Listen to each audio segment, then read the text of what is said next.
Pansamantalang nakalaya ang vlogger na si Norman Mangusin o kilala bilang si Francis Leo Marcos matapos makapagpiyansa. Lumabas si Mangusin sa Parañaque City Jail Male Dormitory matapos maglabas ang korte ng release order. Matatandaang naaresto ng mga otoridad si Mangusin noong nakaraang Martes, February 24 dahil sa kasong unjust vexation. Nakatakda ang kanyang arraignment o pre-trial bukas ng umaga. So pinalaya pansamantala si FLM, ano? Hindi pwede na niyang balikan yung steak na in-order niya. Di ba nung nakaraan salad lang nakain niya tapos sinuli na siya? Pwede na balikan yung steak. Yes! Ang galing! A few moments later.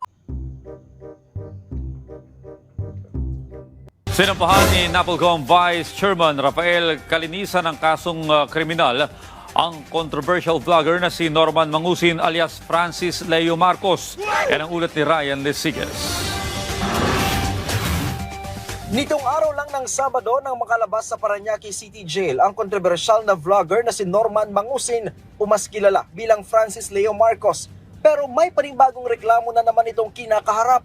Sa pagkakataong ito, si National Police Commission Vice Chairperson at Executive Officer Rafael Calinisan na ang nagsampa ng kasong kriminal laban kay Mangusin. Nag-ugat ang kaso matapos umanong siraan ng vlogger si Calinisan at tawagin ng kung ano-ano. Tinawag niya tayong K-pal, tinawag na tayong shoepot. So, because of these are grounds and basis for filing unjust vexation and libel charges. Bakit? Kasi nagkatrabaho lang naman kami. We are just simply performing our duties and he has no right whatsoever to call us names. Sabi ni Calinisan, hindi na sana niya papatulan ng vlogger, subalit nakarating sa kanyang tanggapan na marami din umano itong nilokong OFW. Nako, hindi na talaga siya makakain ng steak nito. Well, ikaw kasi,